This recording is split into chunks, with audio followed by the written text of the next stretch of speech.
I was contacted by the Minnesota Council of Churches. They were asking that ministries across the nation would say something about what is happening in Minneapolis, that the city is literally under siege. Very different than a Chicago or an LA or a New York because of the size of the city. They just deployed another 1,000 ICE officers. And families are scared. Wherever they go, they say you can see it, it's palatable. Children are scared going to school, and parents are scared about picking up their children. That they are even, as had a meeting with someone from the Minnesota Council of Churches, that they are even using drones looking into the windows of homes to find out if there is someone of color in those spaces. So I want to share this with you. In February of 1793, America passed what was called the Fugitive Slave Act, based upon race, biology, that if you saw someone who looked different, you had the right to detain, arrest, and return that person to their quote-unquote slave master. There was no due process, and there could be no interference by anyone around, or they would be fined. From 1793, then after the Civil War, the South introduced what were known as black codes. The black codes instituted two very important laws. One was called employment proof. Any black person walking through the South had to show their papers if someone white walked up to them and said, "Show me your ID." You had to pull out papers to say that I work for so-and-so.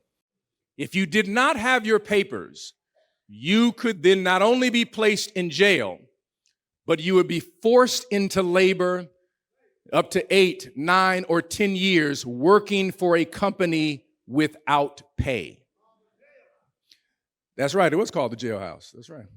And the vagrancy laws were the same space. Vagrancy laws said that where 3 black people walking together, if they did not have appropriate papers, could be placed in jail. In 1935, Nazi Germany passed the Nuremberg laws. After they studied the Fugitive Slave Act, the Black Codes, and Jim Crow laws, they put in place what is known as the Nuremberg laws, which created what we call the Gestapo, that you could go into spaces, and if a person did not have appropriate papers, you could detain them, jail them, exile them, or even worse. The terror in Minnesota from ICE officers should not be framed as German Gestapo, but as modern-day slave catchers. As a result of this administration's immoral, unethical, unchristlike behavior and the mediocre legal mind of Brett Kavanaugh, ICE has been empowered to stop, terrorize, detain, bully, and harm American citizens. Supreme Court Justice Brett Kavanaugh, in the case of Noen versus Vasquez, shared that ICE officers only need reasonable suspicion to detain or arrest. He went on to say a person could be detained and arrested based on ethnicity, color, language, accent, or the type of work they do. In other words, racial profiling in Minnesota is under siege by slave catchers empowered by an immoral and unethical, corrupt, and predatory administration. ICE has become modern-day slave catchers, a force designed to terrorize families and to harm communities. People have died and killed by ICE officers, and the federal government is currently preventing local law enforcement from investigating these deaths. As people who follow Jesus Christ, as descendants of ancestors who fought for abolition against Jim Crow and every human indignity, it is our call and spiritual birthright to stand in solidarity with the people of Minneapolis. We as God's people are called to be the salt of the earth and the light of the world. And please know, salt always melts ice.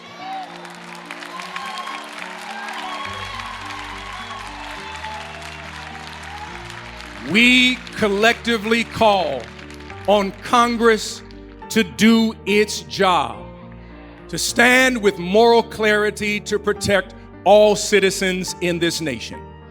Always know that light chases away darkness. We stand with the people of Minneapolis and Minnesota. We resist the immoral, unethical action of ICE. We will not bow, we will not retreat, and we will not go gently into the night. We the people, we descendants of Harriet and Frederick, descendants of Ida and Du Bois, descendants of Fannie Lou and A. Philip Randolph, descendants of Martin and Malcolm, descendants of Fred Hampton and Angela Davis. We stand this day with spiritual authority. We shall not be moved. We will not be quiet. We will fight until freedom comes. The Spirit of the Lord is upon us to preach good news to the poor, to set at liberty the captives, and that is my 5 minutes. Peace.